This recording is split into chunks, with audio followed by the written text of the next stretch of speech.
All right, we are live.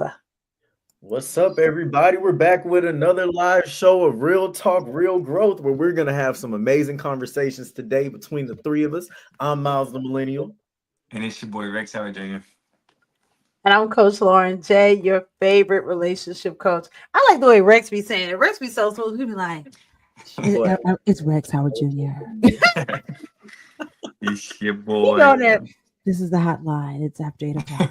No, for real. Not for His real. whole voice change and everything. Rex is ready, bro. He's so excited to do it. But I love it, man. That's because we're excited to be back with you guys. I think we've been gone. Has it been 2 weeks? Holidays have been Yeah. coming up, man. So super excited to be back with another episode. Today is going to be a great topic. And Rex, if I remember correctly, this is going to be about how to have intimacy outside of just the physical, right? Outside Yeah. of just the bedroom. So I think this is going to be a powerful conversation that we're going to have. So if you are here right now, I need you to share this with all your friends, like it, send it out, tell them that we're about to have a really powerful conversation. If you have a relationship going on in your life, this is something that you need to hear. And if you're in one or coming out of a relationship, this is something that you'll want to know for when you get into your next one. So without further ado, man, let's get it going. Rex, I know usually you have some questions or topics that we want to bring up. So where do we want to go from here? Yeah, so actually Lauren has him. Say less. That's when I Wait, want to wait. get fired. Okay. Oh my god. So okay, so the play today is different than the play today is different. So let's do it like this then. Um so the title again is say it one more time, the title. Intimacy outside of the bedroom. Intimacy outside the bedroom. Okay, so the way we're gonna start this bad boy off is what does that mean to you? Right? What does intimacy outside the bedroom actually mean to you? What's the very first thing that comes to mind when you think about it, For me, I think about communication, like Okay. learning how to make love to somebody's soul, Yeah. right? Um, you know, it's funny because now that I'm in a much more mature place, I can take this concept that I used to do when I was out hoeing around and apply it in a relationship in a much more healthy way, right? You used to say when you was out there in the streets, if you really knew what you was doing as a dude, man, you had to learn how to convince that woman to turn her on mentally and emotionally far before you tried to turn her on physically, because it Yep. was going to make everything better once you got to the physical standpoint. But there's a much bigger for me a much bigger perspective on that when you're in a relationship, when you're trying to build long-term success and intimacy, learning how to keep that person triggered and going in a positive way because you know how to speak to that person in a lot of other ways that aren't just physical. So for me, that's what I think about. Okay. And what about you, coach? I think about vulnerability, Mm, and I think about um us going past the physical of what you can see mm, and really into deeper connection. And Miles kind of alluded to it, and also hit it on the head. There has to be, there's one thing to sleep with a person from a physical standpoint, but it is like a true connection when you are spiritually aligned with a person. Yeah. Like, and I mean, in an alignment so strong that you can feel them. You can feel when something is happening to them. You can feel when, like, they need you to get a prayer through real quick. Like, you literally come on. And I think that's really where oneness happens, is in that mental intimacy. That's good. That's good. I would say to kind of sum up what y'all just said, um, true intimacy outside the bedroom is getting to know somebody. It's truly knowing them because the more you know a person, the more you know how to show up for them. The more you understand what they desire, the more you understand their wants, their needs, their no's, their yeses, right? And if a person feels known by you, they will feel more open to you. If a mm, person doesn't feel known by you, they feel closed off. Like for instance, Miles said something to you earlier, talking about your pearls, right? What happens when you do have on nice pearls or it's something nice and you have somebody that looks odd walk past you? What they always say, I'm gonna clutch them pearls, right? Pearls. I'm gonna clutch them pearls, all because you didn't know that person.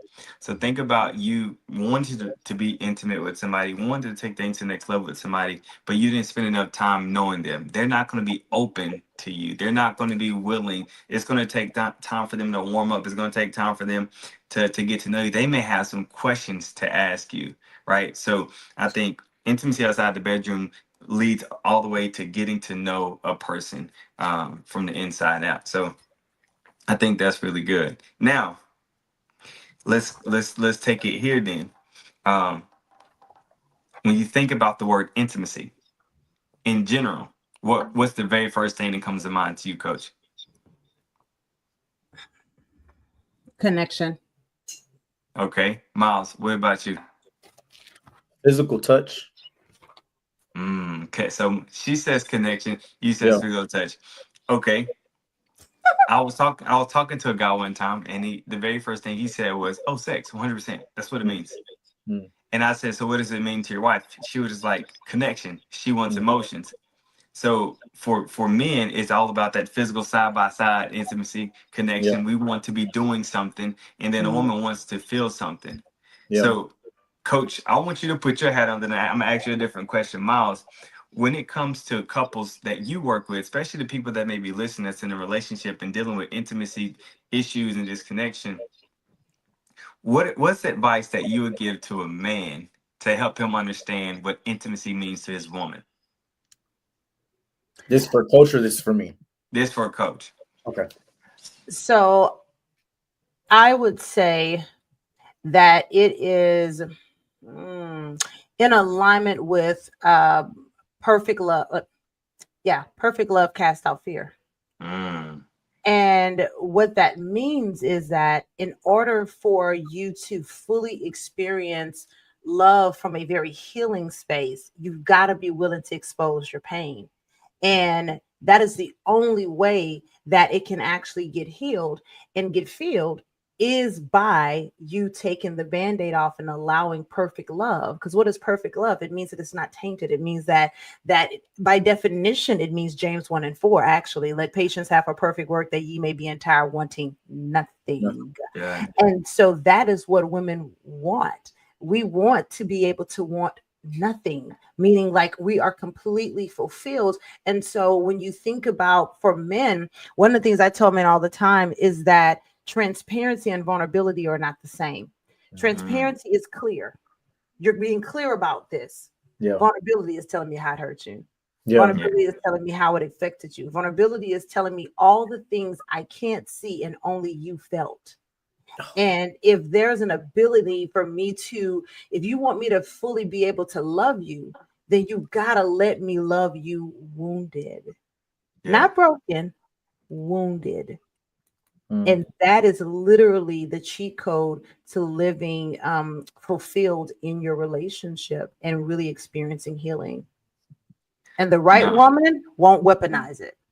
That's good. FYI. So to follow up with that, then, because that's a power statement you just made. The right woman won't weaponize it. If a man is used to being weaponized, he's used to being vulnerable. Well, he's used to being withholding his emotions and only Mhm. showing up physically and not emotionally. How does he know who the right woman is? How does he know who to trust with his vulnerabilities? Oh, he'll see it in her actions. Um, Most times men tend to watch and women take notes, right? This is the moment to take notes. Uh, he's watching how you deal with everything else. See, men watch how you deal with the things you say you love, your parents, your Mm, children, your daddy, your mom, and them. Like men watch how you handle the people you say you love. And so when they see how you handle them, if you handle them with care, they know that you'll handle them with care, him Mm. with care. If they see that you are a person that you will handle them with care in their face, but behind their back, you saying something else and you venting about them, then he already knows more times than not, you are not safe. And so it is all in how you handle the people that you say you care about, and most importantly, the ones you really don't think you need. That is really what a man is looking at. And so he's watching you. So, ladies, please take note. He's watching you.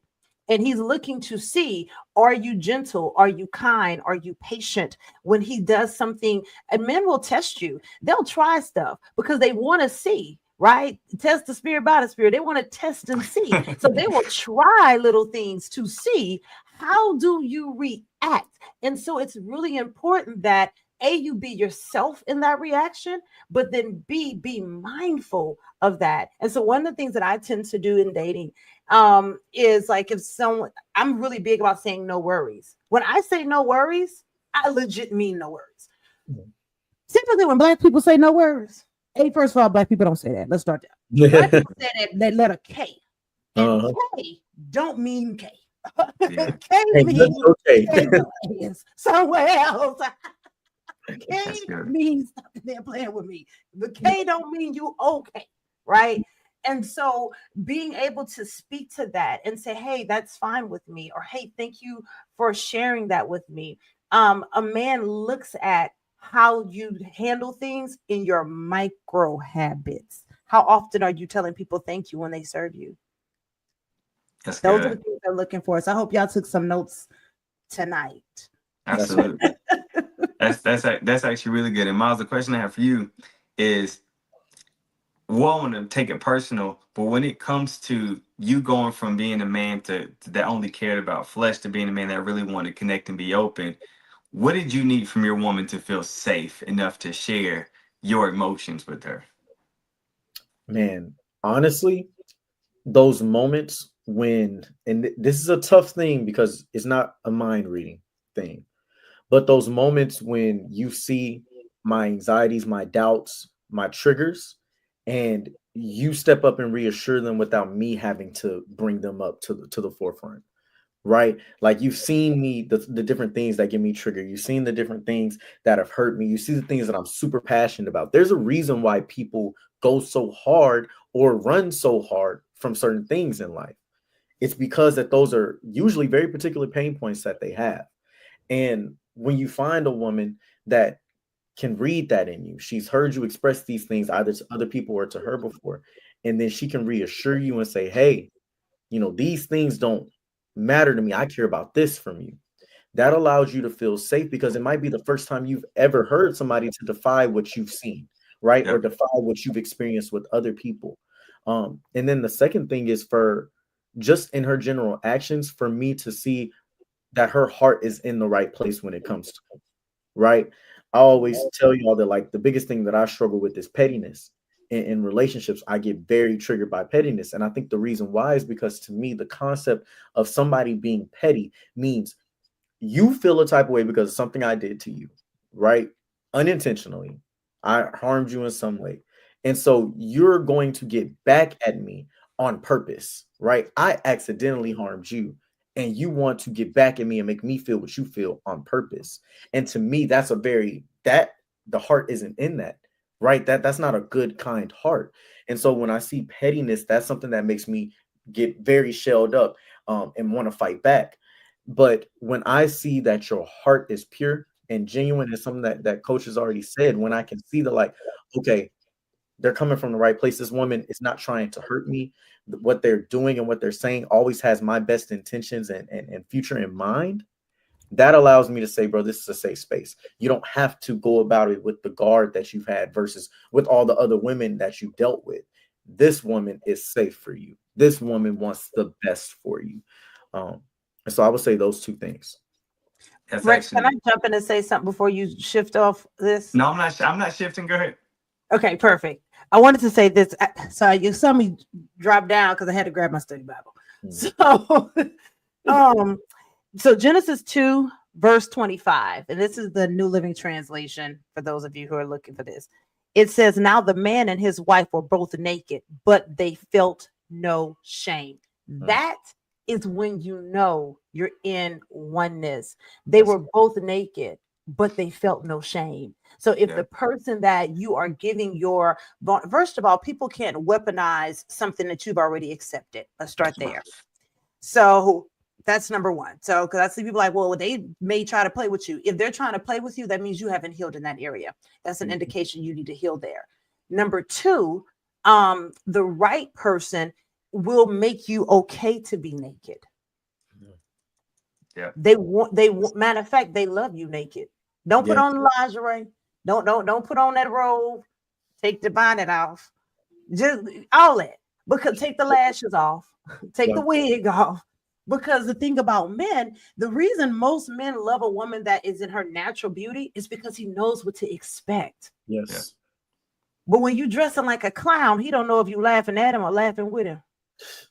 Talk That's about good. it, though, for real. So, like understanding that safety feature, it truly comes from when you start sharing parts about your story. If does that person allow you to be naked and they Yeah. don't allow you to feel shame. If anyone makes you feel guilt, blame, or shame when you're honest with them about something that you're dealing with, they are not your person. That's Not good. yet. That's good. 100%. And that right there, I'm gonna follow up on that because that's exactly what my point was, right? Mhm. I knew I could feel safe and be safe with my partner when I shared with her bits and pieces of my ugliness, right? And Mm, she didn't do two things. She didn't run and then she didn't judge. Right. She didn't run. Oh, say, oh, I can't deal with this. You've been through too much. You didn't seen too much. You've been exposed to too much. I can't keep up with this. Right. And she Yeah. didn't judge. She didn't say, oh, that's crazy. You boy, you a wild boy. Like she didn't make me feel judged. Right. And yeah. but one thing that she did become more of was curious.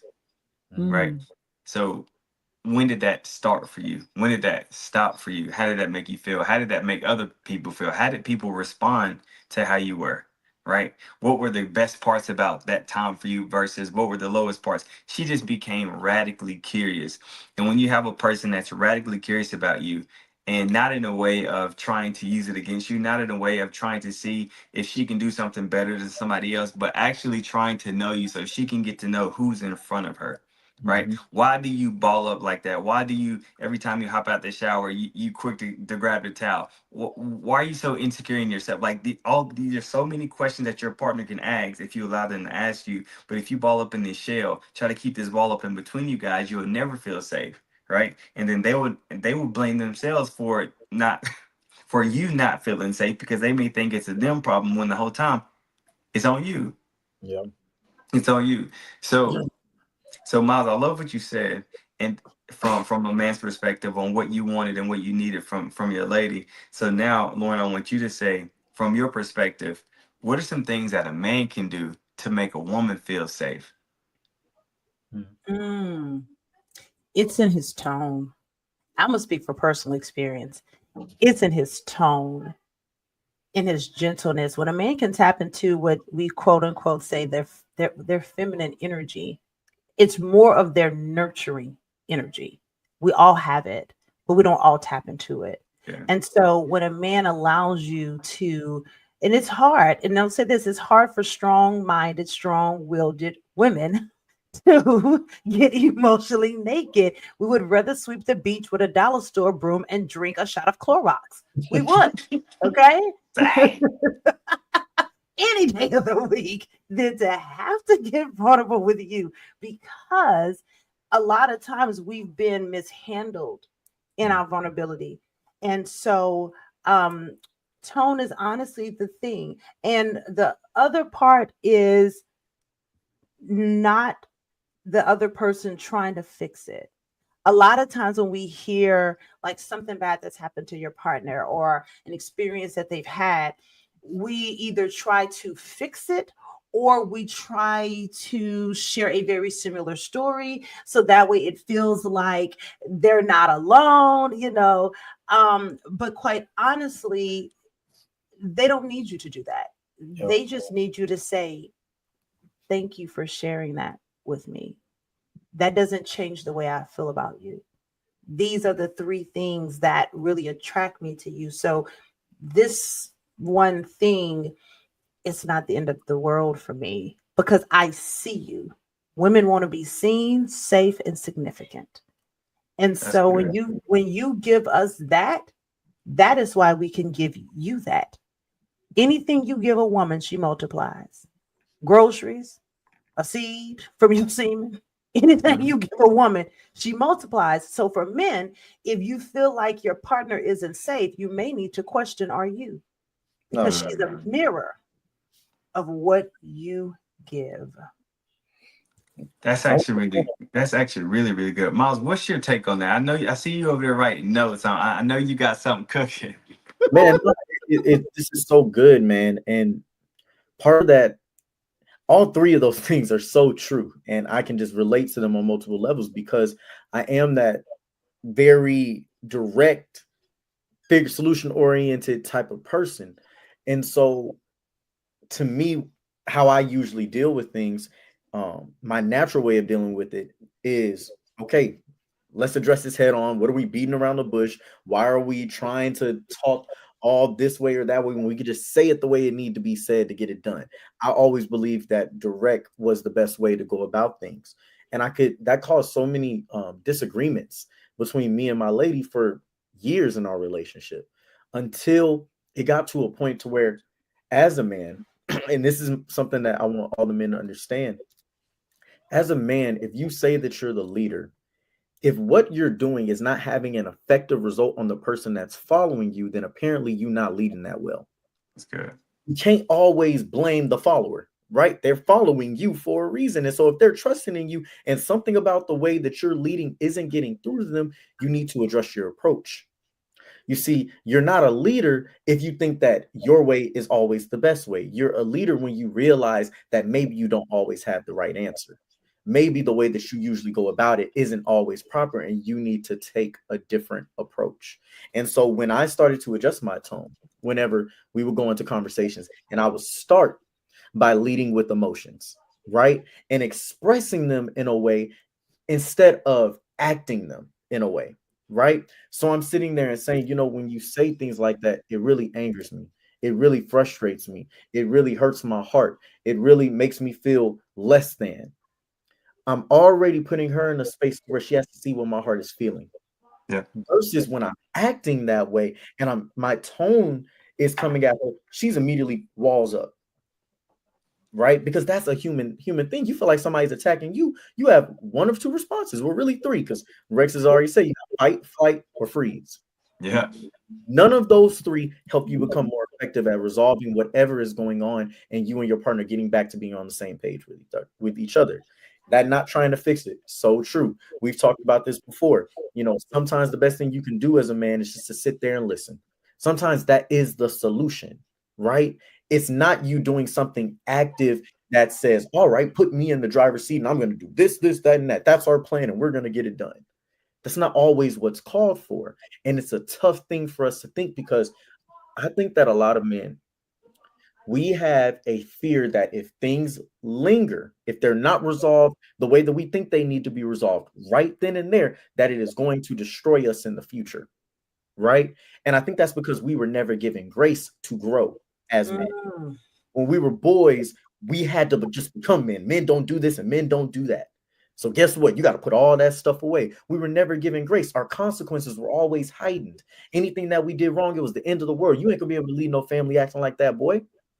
Right? It's like, man, I'm just a kid.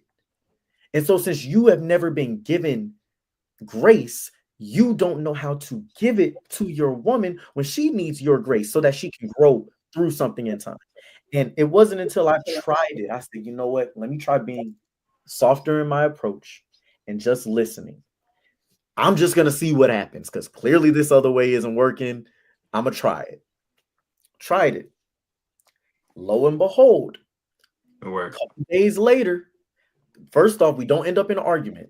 What happens is a couple of days later, she comes back with the same thing. And this time she says, what do you think I should do? She's coming open minded, asking me to help her. I'm not throwing it on her. Now she's sitting there ready and willing to receive my advice. One, that makes me feel significant. That made me feel damn good about myself. Like, wow, you do trust me. Because that's where it really be coming from. If you don't receive my advice, then do you really trust my leadership? Do you really think I'm capable? I'm really projecting from the inside. It's really just projection over my fears and my doubts about myself. And I'm trying to get you to prove it to me that I am this thing. So it works, man. And when you take the time to really just speak in a different tone, not try to fix everything, give a person grace. Women have a way, men and women, that's how I know there is a divine design behind us. Because when you do these things, they actually do end up being ready and willing for the way that you're supposed to show up. Now they're ready for your leadership to come in and be direct. Now you have that opportunity. She's saying, give me the direct answer now. But that wasn't the time for it when she was expressing how she felt. That's It, good. I love it. I love it, man. You all That's of excellent. over Proverbs. Y'all in Proverbs tonight. That wisdom. I'm, Yeah, he over in Proverbs. I'm telling you. So, Lord, what was your take on that, Lord? What he just said? Here goes my take on it. Proverbs 12 and 14. Hmm. Wise words bring many benefits, and hard work brings rewards. Other thing he said was a fool is quick-tempered, but a wise person stays calm when insulted. And the third thing he said is Proverbs chapter 12, verse 15. Fools think that their own way is right, but the wise listens to others. Yeah. This right here. So what I think about what he said was he's absolutely right. And a lot of times we don't like to be honest as women and say, I don't trust you. And so what we will do is we will make submission like it is the worst sacrifice in the whole wide world. Submission, let me tell it to these women because I think they be hard of hearing. Turn your mic up good, sister. Submission is the most sensual thing you could ever do. Mm. You want to lead into love like Anita Baker, be submissive. Yeah. Like, because submission and humility go together. Like, it's the thing that ties the connection. It's a part of the three-stranded cord. Yeah. And so a lot of times we will make the man that we say we love fight for a role that we should have handed over because we don't want to be honest about the fact that the last time you did blah blah blah, it triggered my childhood trauma. Yeah. And I felt like you was going to abandon me again, like my Mm. daddy did. Come on, daddy Mm. issue people. Mm. You gonna tell me one thing and then you gonna show me something else. I'm waiting for the other shoe to fall. A lot of times, the reason why it's so hard for a man to lead a broken woman is because she's still dragging her pieces. Mm. She's still dragging her pieces. And that is why in our relationships, we are fighting for power because that's the same lie we were sold in Genesis. We was bending over, talking to that snake, but we bought power, but you Yep. had freedom. You had You everything. bought power, but you had freedom. Now you in bondage. Whose fault is that? Now you naked and ashamed. Yeah.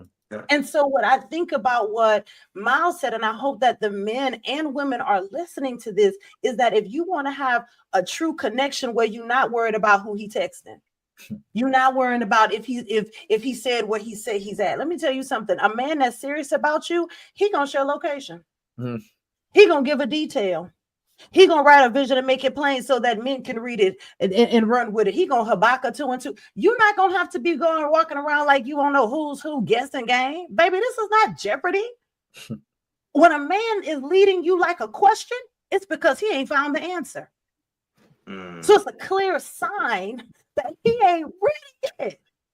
So either we ain't ready or he ain't ready. And any blessing that's birthed too soon is a burden. Check your pregnancy. Nobody is praying to give birth at 13 weeks. Period. Coach. Coach. Yeah, she just fast. You're going crazy. He You're said, going crazy. Thank you for these isms because I'm gonna use them on the podcast. no facts. When a man is leading you like a question, The he question. hasn't found the answer. And that's Hey, look, and that. Rex, I'm gonna beat you to it on the podcast. Don't even Come try. on now, look. Listen. What I'm trying to say is, when a man is leading you like a question, he hasn't found an answer, and that is so good, because at the end of the day, God doesn't operate in confusion. And if a man is in his word, then he's going to figure out what he wants. When a man figures out what he wants, the woman in his life is going to know what he wants. That you're not going to have to force him to do anything or to be anything, because he's going to already want to be that thing for you. You're not going to have to force him to level up, because he realizes and knows that the only thing he's responsible for doing is continuing to grow. You're not going to have to force him to be more intimate with you, because he wants to serve you, he wants to please you, he wants to connect with you. And the more soft you feel, the more feminine you feel, the more energy you have, the more you have to give to him. Right? It's all a part of order. I have so many people come to me with issues in their relationship. Well, my partner's not doing this, my partner's not doing that, my partner's not doing this. And the one of the first things I ask them, well, first, what are you doing for yourself? Right? Do you are you intimate with yourself? Are you compassionate with yourself? Are you kind to yourself? Do you feel secure in yourself? Right? The 9 times out of 10, the answer is no. Right? And then I'll say, well, has your partner ever done these things? And they'll sit and think real hard. Well, not really. So you got into this relationship hoping that he was going to become something that you wanted him to be, and not who he already showed you he was. Mm. So we're going into these relationships hoping that we can change somebody and mold somebody into who we want them to be. So we just like we have to be clear minded going to these things. So once again, when a man is leading you like a question, he ain't found the answer. And the last thing as a woman that you should want is to be following a man that hasn't found an answer. Because a Mhm. man that's found his answer, he's going to move accordingly.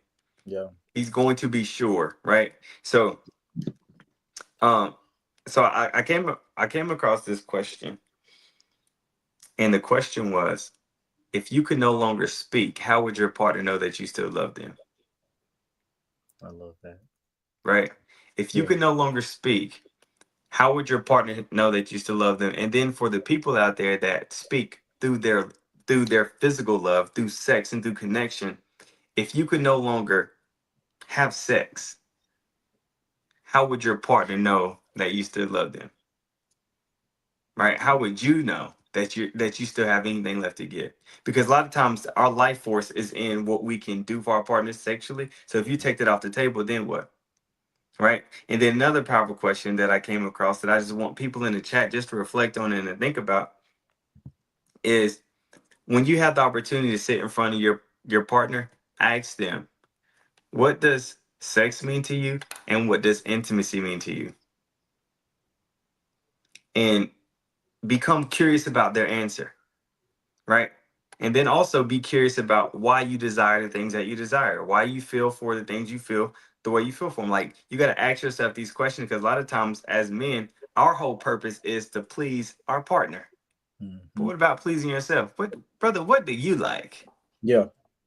Brother, what makes you feel happy? What makes you feel giggly? What makes you feel good? Right? So, okay, cool. So let me slide on over. Well, before we go anywhere else, let's talk about these 5 touches of connection, these 5 touches. I want to know, do we have any questions in the chat? And then is there anything that you guys need to say that you written down? So we have no questions, but a lot of comments. Folks say, "Girl, preach" to Coach Lauren. Um, Somebody said, "Also pray and ask God for the wisdom and discernment to know when you're being tested versus being played with." Naked is a spiritual and emotional aspect as well. Uh, Pear said, "Agree sometimes." Oh man, I missed it. I accidentally clicked off, but I think it said, "Agree sometimes." Dang, I can't remember what it said. It went away. I Ah, got it. I you got got it for it. you. Oh, Yep. It says, agree. Sometimes it's difficult to worry about tone when you're just trying to be transparent. mm, Mm. that's tough, man. But That right there in itself though is huge. It's yeah, difficult to worry about tone when you're trying to be transparent. And it's just like, but it's something you have to learn. yeah, it is. It's something you absolutely have to learn, because if I have an aggressive tone, but I'm trying to tell my partner something that really means something to me, the minute I get too loud, the minute I get too aggressive, she is no longer listening to me. She can't. She's in defensive. She's trying to defend herself. She may feel like she's being attacked. Just like Yes. if your woman were to talk to you and she goes from that feminine, that soft tone to loud and aggressive, your posture changes, your energy changes. You're looking for the a way out. Yep. So man, so whoever said that, brother, I want to challenge you to start journaling. And but journal when you're pissed off. Journal when you're pissed off. Journal when you're not feeling the best, and also journal when you're feeling good. But talk about what you felt in those moments. Get used to writing out your feelings. Get used to writing out your emotions. Get used to saying, I felt this when you did this. And moving forward, I need this. Get used to writing that out. So when you do have a conversation with your lady and she asks you how you feeling, or did you feel disrespected, you have a comeback to it, but in the most appropriate way, right? Not only in an appropriate way, but in a kind tone that's not going to make her feel like she needs to defend or attack herself or And, see, defend herself. and Rex, what you're saying right there, another reason why it's so good to write that stuff out is because then when you do address it with that person, it's not the first time it's coming out. It's not the Come on. first time it's being expressed. You've already gone through this and wrote out your feelings, and there is a real benefit to it. It's no different than when you pissed off at somebody at the office and you type up that email with no Per my address, last email. man, and you tell them everything you want to say, but you don't send it just because you need to get it out, right? That does something for you. And you need to have those moments with yourself before you go address certain conversations. That's also why it's important for you to know when you need to bow out the conversation, when y'all Yeah. need to put a pause on it, when you need to tell your partner, hey, I see where this is going. We're both getting very animated, very emotional right now. We are both about to go at it. And we know that we don't like the way that we get through any type of situation when we do this. Let's, what they say, take a Twix break.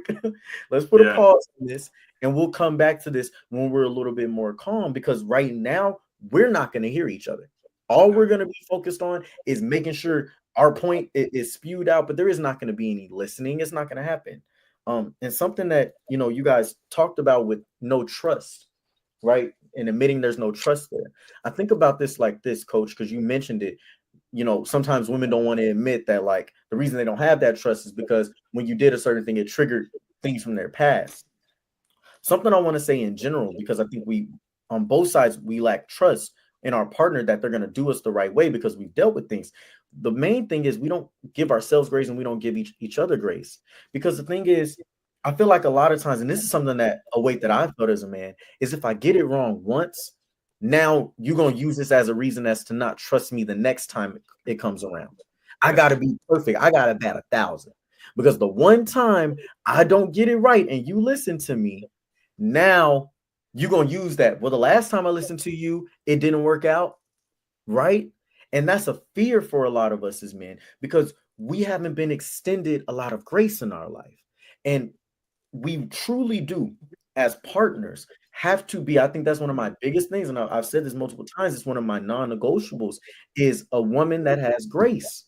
Because at the end of the day, I'm not going to be perfect. I'm not going to always be right. Sometimes I'm going to do the research. I'm going to think I got the answer, and it's still not going to work out. Facts. Do you praise me for my efforts? Do you still acknowledge the fact and appreciate the fact that I tried? Right? Or do you say, this is why I shouldn't have listened to you? Yep. I, I knew I should have went with my first mind. Nothing hurts a man like that. Right? And I'm sure it feels the same way to a woman when that happens. That shared location, coach, it's the truth. I wasn't sharing that location, but when I got right with God and I wasn't doing these things that were immoral and I didn't have those internal doubts and about myself being faithful, that location got shared real quick. What do I Bruh. got to hide? Right? It feel good to be living more and be living free. And a lot of times, the things that we're so opposed to, they reflect the things that we know we're hiding, the things that we know are going on the inside that we're not open and transparent about. Um, and yeah, that's all I gotta say. That's all I had to add. That's actually really good. That whole location thing made me think about this. True safety comes when you remember who's really in control, right? When you remember who's really in control, because a lot of times as humans, we have to put ourselves in position to be in control. I had the conversation with a couple, a younger couple too. Um, they're doing a long distance relationship. Um, he mentioned the guy wanted the partner to share the location. She didn't really want to share her location because the one time that they did have locations shared, he asked her where she was, and she said one spot, but really was at the next. And he said, "That's not what your location says." Mm, So now she's like, "I don't want to do it at all now." mm, Right? And a part of it. So once we got to the root of it, it was a control thing for her. I don't want to feel like I'm giving up something else for him. Mm. And I said, well, this is a deeper problem. Mm. This is this is a deeper problem because when it comes to you guys are talking about you want to get married. The two becomes one, you come one flesh. Mm. What do you mean you don't feel like giving up something else for him? Yep. Like, so like really, really, really great point. So listen, I want to move on and I want to cover the 5 touch types, right? And the importance of them that's going to lead to, from intimacy outside the bedroom to intimacy inside the bedroom, but also the importance of how they show up in relationships and even with kids sometimes. Yeah. So coming in number one, right? You have the affectionate touch. This touch is like it's holding hands. It's subtle kisses on the forehead, on the cheek, right? It's the cuddles. It's the same type of touch that you'll feel safe enough to give to your kid, right? Because it shows you what affection is. Is what you need. Is what a kid needs to see here their parents doing is, and also is what kids are going to need. So it's affectionate, it's non-sexual. Then the next one is your playful touch. This is your tickling. This is the poking. This is the wrestling. Right? Once again, it's non-sexual. It's laughing. It's showing me that we still have chemistry. It's showing me that we still got things to laugh about. Right? I can play with you. I can be funny with you. And once again, this is also something that kids do. Kids need. Right? Now, the next one is sensual touch. This is when you add a little bit more passion, right? We go from the kisses on the cheek to kisses on the lips, but it's passionate. I'm embracing you, right? This is also the thigh grabs. When you're riding in the car, you grab her thigh, right? You see her doing something in the kitchen, you come slap her on the butt, right? For women, it can be a lot of different touches. You grabbing, rubbing his shoulders and laying your body on him, pressing your body against him. This is sensual touch. Non-genitals are being touched at this time. The next one is number 4. This is erotic touch. Right? Look at y'all laugh. I feel No, like you I have me be rolling, bro. I was trying to hold my pearls. Non-genitals. hey no for real. So the next one is erotic touch, right? Now this is more so skin to skin contact.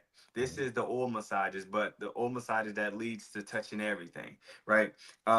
This is central play. This is it's non-intercourse, but it's everything that leads to it. It's erotic touch. And then the last step is actual intercourse, it's penetration.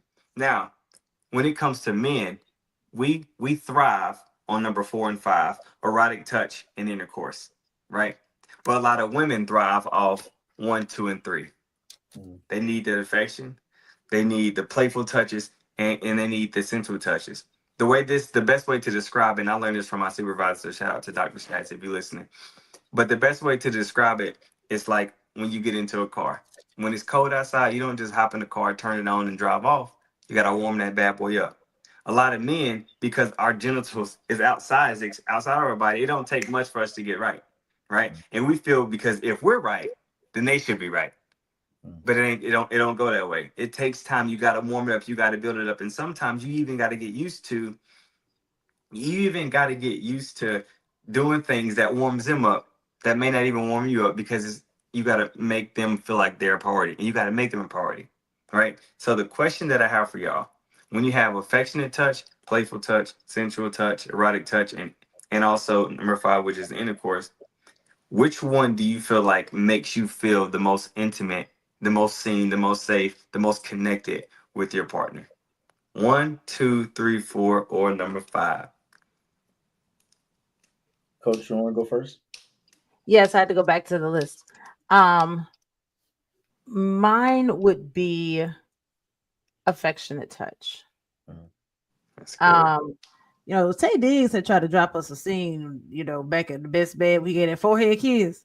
Yeah. That forehead kiss is a real thing, just so we're clear. That Literally.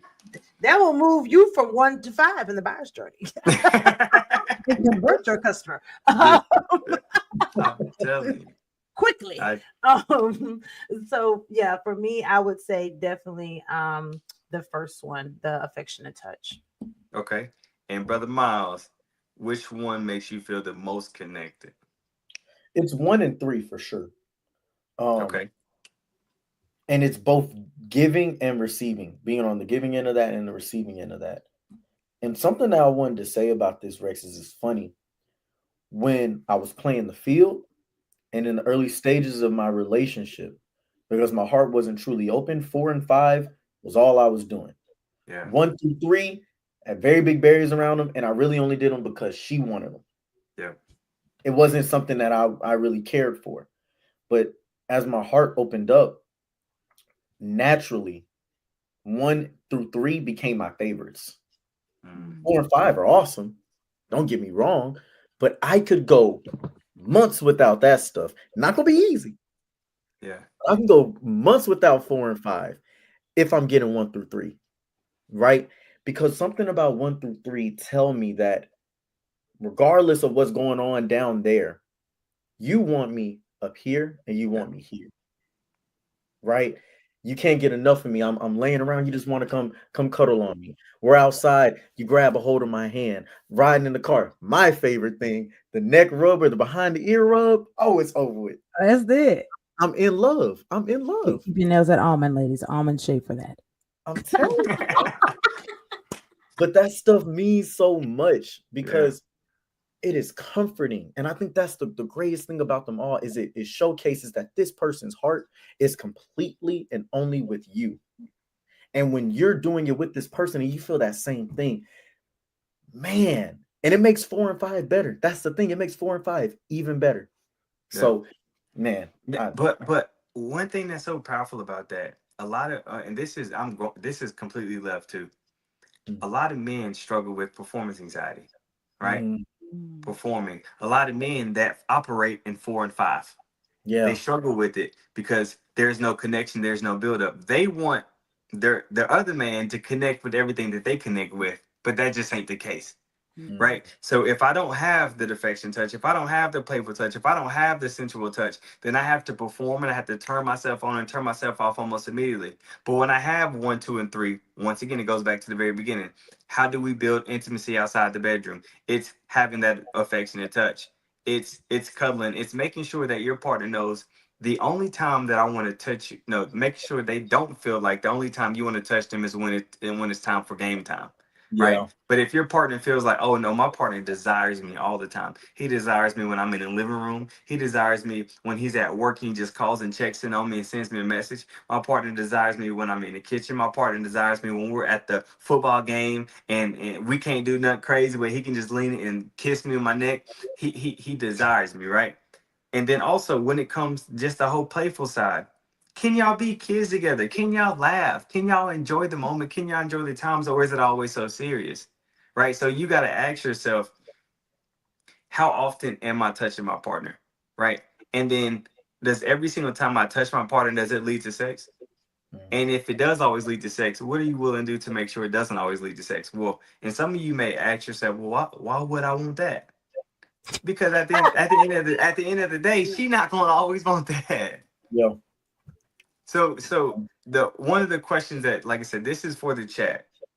When you think about affectionate touch, playful touch, sensual touch, erotic touch in intercourse, I want you to ask yourself 3 questions. Question number 1 is, which one of these is my biggest section? Which one do I absolutely turn to the most? Maybe it's gonna be a 4 question. Question number 2, which area is my weakest? Mm. Which area is my weakest, right? Question number 3, which area does my partner desire the most? Which area does my partner desire the most? And number 4, which areas am I willing to compromise to make the other areas stronger? Which areas am I willing to compromise to make the other areas stronger? One thing as a sex therapist and as somebody that works in trauma, there's men that come into my office and they come in and say, well, I'm having an issue with sex. It ain't working like I want it to work, and I really need to know what's going on. The very first thing that I'm going to ask them to do is stop having sex. hmm I want you to connect. I want you to start having conversations. You said you and your lady, y'all used to go to the Latina spot, Glorious, and y'all used to go dance. When was the last time y'all went dancing? Oh, hmm we haven't been in months. Okay, let's go dancing. hmm When the last time y'all just watched a movie together? When the last time y'all took a shower together? When the last time y'all had couple massages? When was the last time that you just walked up behind her and just rubbed on her shoulders and just gave her a kiss and like, babe, I'm proud of you. When's the last time you poured into her? When's the last time you sent her a text message, even though you see her every single day? When's the last time you sent her a message to remind her how proud you are, how thankful you are, how much you appreciate her? When's the last time you sent flowers? When's the last time you wrote a letter? Right? When's the last time y'all sat down and you said, babe, I want to pray for us? When's the last time did she feel covered? These are Mhm. all the things that's going to build up. And when it's time for game time, it's gonna be game time. It's gonna be one hell of a game Yeah. because you've done the groundwork. But if only thing you want to do is go straight to the game every single time without a warm up, without anything, what you're gonna find is this. And I'm gonna hop off my soap opera. The one man said to me, before me and my lady we do anything, before it's game time, she has to get drunk first. She has to have a drink, right? Um, Not only that, but she's not in it. So now I just feel like I'm just doing it with a random person. So I'm just like, you want to feel connected. You want to prevent your partner from feeling like they're just being used as a rag doll, and you want them to feel loved. You want them to feel like they're covered. You want them to feel safe. You want them to feel at peace, and you want them to be absolutely enthralled and in the moment with you at all times. And the only way you do that is by focusing on 1, 2, and 3.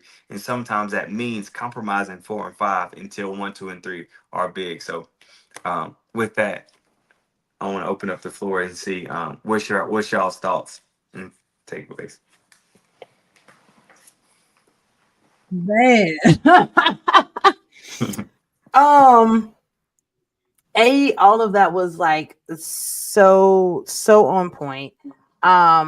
Couple of things I want to roll back to. And I can't remember if it was you, but Rex has said this, or Miles, but making a point doesn't always lead to making peace.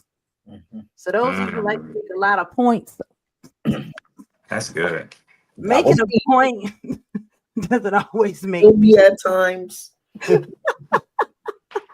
You know, um, and I love what you said, Rex, about the, was it you that said about journaling when you're pissed? Yeah, Mhm.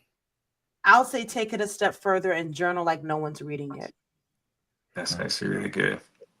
Because when you journal like nobody's reading it, you really let it all out. Because Yeah. there's, again, the safety that this is between you and that paper. Mm. And so journal like no one's reading. Because quite honestly, no one really has to read it. They only gonna read it if you give it to them. They only One gonna hundred read it percent. if you tell them where it's at. Like, they not gonna go read something they ain't know you wrote. So write like nobody's reading. And I love what you said about the gentle touches, and what happens outside of the bedroom. Um, Being a woman that has had sexual trauma in my own past, it was very hard for me in the beginning of my life of deciding I'm going to have sex, that I would. In my marriage, I struggled with it. Um, I wouldn't take my clothes off in the light Yeah, because of that. And so the person that he got in that marriage was a very closed woman, because I was never safe with me. And yeah. I did not tell my parents that I had been molested for several years of my life until last year. Wow. And it was because I knew that it was time. Like, I had gotten to this healed place, I had gotten into therapy. A great friend of mine was like, you probably should go back to therapy. Okay. But it was so beautiful. Yeah, Being able to like share that with a friend, and be able to share it, and them not try to fix it, them not try to change it, but them to say to me from a very concerned space, like, that needs therapy. yeah, And what it needed was a language. And yeah. so to be able to even talk about it on this live is a big deal for me, because I've One hundred I've percent. only talked about it publicly a very few times. And that means you can Definitely count them proud on of you. one hand. Okay. Yeah. One big hand. That's it. But and so for men that are in a relationship with a woman who has had sexual trauma in their past, don't be afraid to be gentle, because that is what unlocks her. Because who I was in that marriage, oh baby, that's not who I am today. Yeah. Yeah. Star ratings a little high, you know what I'm saying? The star ratings a little high, okay. So they ain't the same woman, but a safe man brings out a different version of a woman. Yeah. 100%. A safe man brings out a different version of a woman. So if your lady is insecure about her body, I was very insecure about my body. I was always the tallest, always the skinniest. I'm the thickest now that I've ever been in my entire life. So I Yeah. was always that. And so we're constantly comparing ourselves to other people, So when men are talking about maybe who they had in their past, Mm. an unhealed woman will try to go and Look him compete up. with something that he clearly don't want, because he with Yeah. you. Why you Yeah. compete with somebody he don't want? Baby, he not with her, he with you. But that's what our minds will do when we have unprocessed trauma. So my golden nugget for tonight, if those of you that are listening don't get anything else from this conversation, is that your trauma does not have to be your barricade. Mm. That's good. And the right man will unlock it. And That's when he do, oh, Yeah. he not getting game time. He getting Super Bowl. No fact, you hear me? good. It's stuck. I'm telling you. Coach, thank you That's for sharing that. absolutely. We truly do, appreciate that, because you didn't have to be that vulnerable and transparent here. Yeah. You're welcome. But one thing that's beautiful about that, you said this at the very beginning. Um, People can't weaponize what you've already accepted. Yeah. If I accept it, if I accept my story, if I accept where I've been, if I accept what happened to me, then I can feel safe enough to share with the world. Yeah. But if I don't accept it, it's mine, and I'm keeping that bad boy close. Yeah. And if anybody says anything, or gives me a trigger word, or makes it seem like something that happened to somebody else is a problem, then I'm going to feel attacked on every single encounter. So Yes. definitely appreciate you for doing the work, for stepping into a new version of yourself, a more healed version of yourself, and understanding where the trauma comes from. Is because, as a sex therapist, a lot of people think that I see the good stuff. They think that people come into my office and say, "Rex, we just want to learn the new tricks." Hmm. No, I get the trauma, the Yeah. Yeah. trauma, and because I get the trauma from a lot of the women, it's you get to see the ugly side of it. You get to see what happens when you hold it in, what happened to you for 20 something years. You get to see what happens when your husband wants you to do more than what you're capable of doing because you don't even feel safe within yourself. Right? So because I get to see this, it makes me more cognizant of how I treat my partner. It makes me more cognizant of how I teach and pour into other men when it comes to that. So the nugget that I want to give is just two things. Thing number one, if you have sexual trauma or you're dealing with a partner that has sexual trauma, be 100% patient and realize they're not on your time and you're not on their time. When they're ready, they'll be ready. When they're ready to talk about it, they'll talk about it. When they're ready to take things to the next level, they'll take things to the next level. And if you're impatient with them and you're trying to rush them to do something to please you, then that's a terrible thing to do.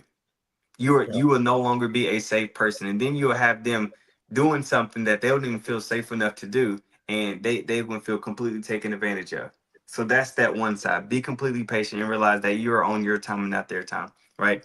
And then the second thing I want to say is I'm gonna speak to all the fellas. When it comes to getting to know the woman that you're in front of, truly get to know her without trying to say the right things to get into her pants. Right, truly get to know her without trying to say the right things. Truly try to stay away from manipulation. Try not to become the person that she wants you to become and show up as your authentic self. Focus on having a conversation. Focus on being radically curious. Focus on being a man that's willing to serve, a man that's willing to sacrifice, a man that's willing to listen, a man that's willing to be mindful of his tone, a man that's willing to accept constructive criticism, a man that's willing to be patient, a man that's willing to be centered and grounded in God and knowing who you are and whose you are. Be willing to be that person, because if you're willing to be that person, I promise you, you will have everything else that you need. But if you're not willing to be that person, you want to rush their process, or you just want to play the numbers game and just create your list of people that you to knock down, then I promise you, that's the kind of you won't produce any type of fruit. And that's not speaking from me reading books. I'm speaking from life experiences. So that's my takeaway. Miles, what you got for the folks, for the people? Man, I kind of wanted to start with just a quick PSA to the fellas, man. Um, Something that we've been talking about. Be careful as a man, the comments that you make, especially around the women in your life. Yeah. Because a lot of times we'll make certain comments. Oh, the live just ended on the Instagram. I don't know what happened. But Hit that hour mark, probably. no, probably. But that's okay. But I said, if you want, I can redo the Yeah, line. let's go back live. Hold on, let me do it real quick. 1 second, guys. Don't worry, I got it. It's coming, because I know they don't need to miss it. Mm-hmm. Tell me.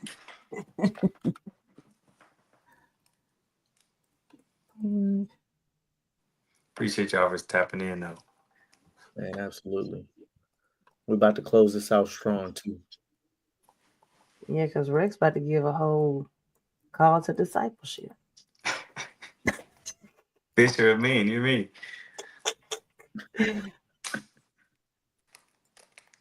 Let us Make me have to end our live. So it won't give me a new stream key for Instagram Okay. unless we end our live everywhere. Okay, let's just keep it rolling. Because we still got all the recording. Dang, that just made me upset. Oh man. Yeah. All right, it's okay. Here's finna hop in his bag. Give me. Yeah, bro. So the first thing I was gonna say is we gotta be mindful of what we say, because a lot of times we make comments as men and we'll be like, I don't understand why women that go through sexual assault, they do this or they do that, or why they didn't just respond this way, or why they wore this, or why they did that. Be careful, because you never know what woman in your life that you're close to, that you love, that you care about the most, has been through the same situations. Yeah. You triggering this woman, you're making her not feel safe. She's not going to open up to you when she probably would have, or maybe she was thinking about it, but then you say something that makes her be like, dang, he thinks like the rest of these dudes out here. Be careful. You don't know people's past. You don't know people's traumas. So thankful that me and Rex, are mature enough and understanding and to not have done none of that. But let us have said some of that stuff to Coach Lauren, not knowing any of the things that she happened. How would she feel? Right? So be cognizant of your thoughts and what you say to people, because the women closest to you, you'd be surprised what they've gone through. Hell, even some of the men closest to you. A lot of men have 100%. gone through sexual assault and molestation. So you be careful. Second thing I was going to say is body insecurity, right? You guys spoke on this. One thing that I've learned is the areas and the places or the things about her that she is most insecure about, that is what you need to love on the most. Yeah. That's how she becomes comfortable with it, right? If she doesn't like something about her arms or something about her booty, something about her face, you need to compliment that more. She has to walk out that house saying, well, y'all may not think I'm thick, but my man do. I'm telling you. That's how she needs to feel, is that the things that she's been telling herself aren't adequate. She needs to feel like that's a lie. My man has proven to me that that's a lie, right? It is enough. It is fine. I am beautiful in these ways. So when you're dealing with a woman's insecurities about her body, which I promise you every woman will have insecurities about her body. If she hasn't had it, she will. Wait till pregnancy happens. There's going to be some things that happen and change in a woman's body over the course of her life. Nobody is the same for their whole life. Third thing is this. You talked about performance anxiety, Rex. Being somebody that's dealt with that before, what I definitely had to learn was a big piece of that is the fact that because 4 and 5, the erotic touch and intercourse, such a big focus, that physical aspect of just getting to sex. Everything I watched, the pornography I watched, wasn't about no foreplay, right? Pornography in and of itself is a problem, right? But even the type of porn, if you look at what women watch in pornography, women majority of the times watch lesbian porn. Mhm. They find that more attractive than male on women porn because men and women porn is very just rough. Lesbian porn, girl on girl action is very intimate and sensual, Mhm. Yeah. right? So think about the stuff you're consuming. Yeah. Even the way that you please your flesh, right? Masturbation. A lot of times the reason you can't show up is because you're watching these things in these pornographies that's 4 and 5. You're doing things to yourself while watching these things like that trigger this dopamine that make you get aroused, make your freak mentality in your head. It's based on those things that you're watching. And so then when you get with a woman who loves you and she wants to take her time, you can't even get hard. Kissing don't get you hard. She got to play some crazy role. Y'all got to do some taboo ass stuff just for you to feel like this is exciting, Yeah. right? And I've been there, y'all. I've dealt with it. And being in a totally different place now where just thoughts of love can get me turned on, not freak stuff, but the thoughts of how much this woman loves me can get me turned on physically, right? You have to address that. The last thing I'm going to say is this: the reason why this episode is so important for both men and women to figure out intimacy outside of just sex in the bedroom is because you're going to have to find a way to love them differently, because at every single phase of life a different version of you is going to be required for your partner. Yeah. Okay, right now let's say you're young, y'all can go at it like rabbits. What happens when there's going to be times when she's on her period, she's stressed out, the man is going through some financial struggles, whatever it is, and somebody ain't going to feel up to it? Can you learn how to love them another way? Yeah. What happens when it's postpartum? She don't even want to be around you. She despises you right now. Do you know how to love her in a different way? Does she know how to love you in a different way? When you get old and now your Johnson don't work the way it used to anymore, and you got to take a pill just to hopefully have some fun, can you love each other differently? Right?